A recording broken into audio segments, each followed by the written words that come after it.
नमस्कार दोस्तों, स्वागत है आपका ध्रुव एकेडमी में। और आज हम उपस्थित हैं नए लेक्चर के साथ। मजे की बात है कि ट्विटर बहुत ही जद्दोजहद के साथ इस समय फाइनली बिक चुका है। ट्विटर के अब नए मालिक जो हैं वो कौन बन चुके हैं? एलन मस्क बन चुके हैं ट्विटर के नए आधिकारिक रूप से मालिक। 44 बिलियंस की जो ये डील थी वो आखिरकार जो है क्लियर हुई और एलन मस्क ने अभी फाइनली ट्विटर को खरीद लिया। अभी बहुत सारी चीजें हैं, अपडेट हैं, बहुत सारी रिक्वेस्ट एलन मस्क के पास आ रही हैं, वो सभी चीजों को हम देखेंगे। बढ़ते हैं आगे लेक्चर में। लेक्चर है कि सीईओ जो पराग अग्रवाल थे उनको फायर कर दिया गया है। जो फॉर्मर सीईओ थे पराग अग्रवाल, उनको फायर कर दिया गया है। उनके साथ साथ जो head of legal policy trust and safety जो विजय गड़ा जी थी, उनको भी क्या कर दिया गया है? फायर कर दिया गया है एलन मस्क के द्वारा। अब आते ही एलन मस्क ने कुछ ये ऐसे स्टेप्स उठाए हैं। क्यों ये स्टेप्स उठाए हैं? क्योंकि एलन मस्क का मानना ये है कि जो अभी एक ट्विटर की चिड़िया है वो अब आजाद हो चुकी है। ट्विटर की चिड़िया जो है वो क्या हो चुकी है? आजाद हो चुकी है। और उसकी आजादी तभी पॉसिबल है जब ये जो लेफ्ट विंग और राइट विंग का जो पूरा सिनेरियो चल रहा है यूएसए के अंदर और पूरे वर्ल्ड के अंदर, उसका इम्पैक्ट आपको ट्विटर जो ऑफिस है वहां पर भी आपको ट्विटर हेडक्वार्टर उसमें भी देखने को मिलेगा। तो जो सीईओ पराग अग्रवाल हैं और आपकी विजय गड़ा जी हैं, ये दोनों आपको लेफ्ट विंग से मिलेंगी। और जो राइट विंग का जो डोमिनेंस है किस पर? ट्विटर पर, वो उसको कम करने के लिए जो एलन मस्क ने ये स्टेप्स लिए हैं और आने वाले समय में और भी जो स्टाफ है उनको वो फायर करने वाले हैं। तो देखते हैं इसका जो इम्पैक्ट है यूएसए की जो अभी गवर्नमेंट चल रही है, यूएसए की जो पॉलिसीज चल रही हैं, यूएसए पर क्या पड़ेगा और आने वाले इलेक्शंस पर क्या पड़ेगा और किस राजनेता ने क्या कहा है, उन सभी चीजों को देखेंगे। तो डोनाल्ड ट्रंप का सबसे पहले एक तो सबसे ज्यादा अगर ट्विटर के बिकने से, एलन मस्क के ट्विटर को खरीदने से सबसे ज्यादा अगर कोई खुश है तो वो है डोनाल्ड ट्रंप। डोनाल्ड ट्रंप क्यों इतने खुश है? क्योंकि उन पर जो बैन लगा दिया गया था ट्विटर से, उनको बैन कर दिया गया था, उसका उनको ये है कि अब उनको प्रोवोक कर दिया जाएगा, उनको रिवोक कर दिया जाएगा और जो बैन है वो हटा दिया जाएगा। उससे बेनिफिट क्या होगा? ट्विटर एक बड़ा प्लेटफॉर्म है जिससे जो भी व्यक्ति अपना एक इंडिपेंडेंट रूप से सभी लोगों को अगर कुछ अपनी बातों को, अपने विचारों को प्रकट करना चाहता तो एक अच्छा प्लेटफॉर्म है। बहुत एक तो सभी लोग आपको मैक्सिमम पीपल जो हैं वो ट्विटर पर मिलेंगे, बहुत ज़्यादा फॉलोवर्स मिलेंगे। डोनाल्ड ट्रंप के भी बहुत फॉलोवर्स थे, लेकिन उनका जो सस्पेंशन था उसको बढ़ाया गया और उनके जो अकाउंट था उसको क्या कर दिया गया? डिसबैंड कर दिया गया। ठीक है, तो अभी के लिए तो एलन मस्क ने कुछ ऐसा स्टेटमेंट नहीं दिया है कि डोनाल्ड ट्रंप का जो बैन है उसको हटा दिया जाएगा या कुछ और, लेकिन हाँ श्योरली कुछ ना कुछ ऐसा स्टेप आपको देखने को मिलेगा। मैं आश्चर्यचकित नहीं होऊंगा कि बहुत जल्द हमें डोनाल्ड ट्रंप वापस से ट्विटर पर देखने को मिलेंगे, क्योंकि 2024 के यूएसए इलेक्शन से पहले, यूएसए में जब इलेक्शन होते हैं तो कोई भी पार्टी है वो एक साल पहले से ही अपना जो कैंपेन है उसको स्टार्ट कर देती है। तो 2023 से ही कैंपेन जो है वो स्टार्ट हो जाएगा। उसमें जोर शोरों से डोनाल्ड ट्रंप जो है वो ट्विटर के जरिए अपना कैंपेन स्टार्ट करेंगे। डोनाल्ड ट्रंप ने कहा है Twitter is now in Sen hands. जैसे ही ट्विटर इंडिपेंडेंट हुआ, ट्विटर एलन मस्क ने खरीद लिया। जैसे ही खरीदा उसको एक तो डिलिस्ट कर दिया गया जो वहां की स्टॉक मार्केट है वहां से। अब काहे के स्टॉक अब वो एक प्राइवेट कंपनी बन चुकी है एलन मस्क की, तो कोई स्टॉक नहीं, कोई शेयर नहीं, खत्म, प्राइवेट कंपनी है। एलन मस्क अब कंप्लीट कंट्रोल करेंगे ट्विटर को। अब ट्विटर को खरीदने के बाद एलन मस्क एक पावरफुल पीपल बन चुके हैं, अगर एक पावरफुल व्यक्ति बन चुके हैं, एक पावरफुल पर्सन बन चुके हैं। ऐसा क्यों? क्योंकि एक इन्फ्लुएंसर प्लेटफॉर्म, एक ऐसा प्लेटफॉर्म जो गवर्नमेंट्स को इंपैक्ट करे डायरेक्ट, जो बड़ी बड़ी गवर्नमेंट्स हैं उनको डायरेक्टली इंपैक्ट करे, एक ऐसा प्लेटफॉर्म के एक छत्र मालिक बन चुके हैं एलन मस्क। तो जाहिर सी बात है एलन मस्क अब एक पावरफुल व्यक्ति बन चुके हैं। और वैसे भी स्टारलिंक है, उनके पास टेस्ला है, बहुत सारी और ऐसी कंपनीज हैं जिनके जरिए वो पहले से ही बहुत ज्यादा पावरफुल थे और रिचेस्ट पर्सन पहले से ही बन चुके हैं। अब देखते हैं कि उनकी वेल्थ में, हालांकि जो एलन मस्क का क्या कहना है ट्विटर को लेकर उसके बारे में भी बातें करेंगे। अभी के लिए ये तो हमने देखा कि यूएसए की पार्लियामेंट में, यूएसए की गवर्नमेंट में क्या होने वाला है, होगा यही कि अभी जो बाइडेन अगर कुछ ट्वीट करते हैं अपनी पॉलिसी को लेकर के या किसी भी चीज को लेकर के, कोई स्कीम को लेकर के कोई ट्वीट करते हैं, तो पीछे से कौन आएगा?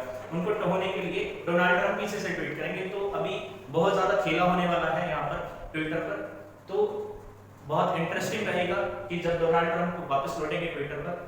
हाँ, अब हम देखते हैं India as a India perspective से कि एज ए इंडियंस को क्या इम्पैक्ट करेगा ट्विटर। बहुत ज्यादा इम्पैक्ट करने वाला है। पहली बात तो चाइना को लेकर के बात करें तो चाइना को बहुत ज्यादा बेनिफिट होगा इससे। ट्विटर एलन मस्क का अगर चाइनीज रिलेशन देखें तो बहुत ज्यादा चाइनीज रिलेशन है। बेनिफिट अगर मैक्सिमम उनका जो रेवेन्यू है वो कहां से आता है, चाइना से आता है, तो बहुत ज्यादा बेनिफिट मिलेगा चाइना को। चाइना की गवर्नमेंट के इन्फ्लुएंस में ज्यादातर जो एलन मस्क हैं वो रहते हैं। चाइना के पर्सपेक्टिव से ही बात करते हैं।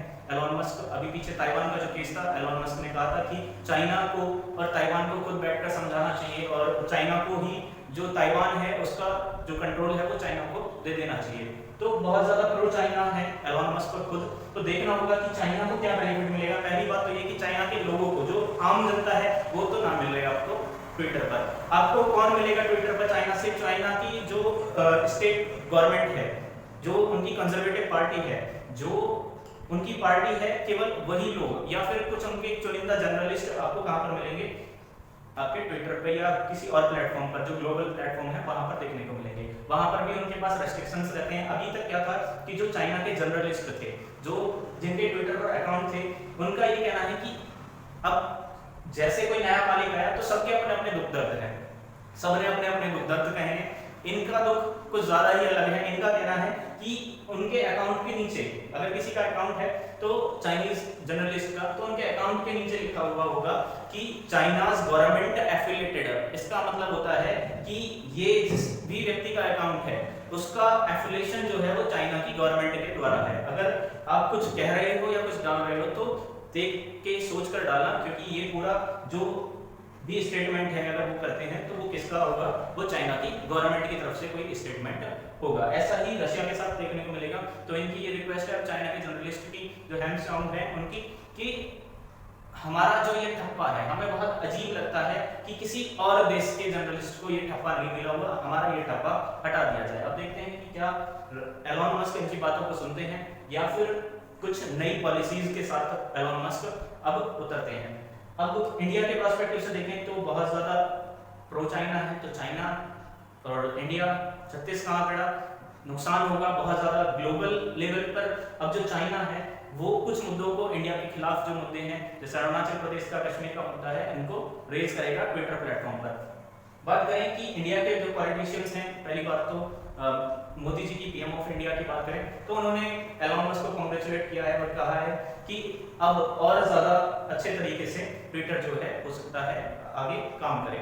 राहुल गांधी जी का भी यहाँ पर, अभी अगर हम मोदी जी के बाद बात करें तो राहुल गांधी जी एक इन्फ्लुएंस्ड नेता है, तो उनका भी एक रिक्वेस्ट गई है एलन मस्क को। उनकी एक थोड़ी सी अजीब सी रिक्वेस्ट ये है कि जो उन्होंने देखा कि उनका भी पिछले साल जो था बैन हो गया था, राहुल गांधी जी का जो ट्विटर अकाउंट था वो गवर्नमेंट ऑफ इंडिया जो ट्विटर है उसने बंद कर दिया था।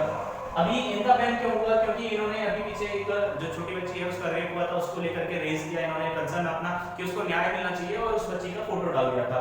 तो जो पॉलिसीज है, हमारी पॉलिसीज ये है कि किसी भी रेप विक्टिम का आप इस तरह से फोटो नहीं डाल सकते। तो उसको लेकर के राहुल गांधी जी का जो अकाउंट है उसको बैन कर दिया गया था टेम्परेरी बेसिस पर। तो उस समय पे देखा गया कि इनके जो फॉलोअर्स हैं वो नहीं बढ़े। तो राहुल गांधी जी का ये कहना है कि अभी और अच्छे तरीके से जो अपोजिशन पार्टीज हैं उनको भी मौका मिले अपनी बातों को रखने का, और अपोजिशन पार्टीज जो कहती हैं उनका इंपैक्ट हो रियल बेसिस पर, ना कि ट्विटर अभी तक जो कर रहा है वो गवर्नमेंट के अकॉर्डिंग ना चले, किसी भी कंट्री के गवर्नमेंट के अकॉर्डिंग ना चले। जैसे कि इनका आरोप ये है करंट गवर्नमेंट पर कि करंट गवर्नमेंट ने इनका जो अकाउंट है उसको बैन करा दिया है।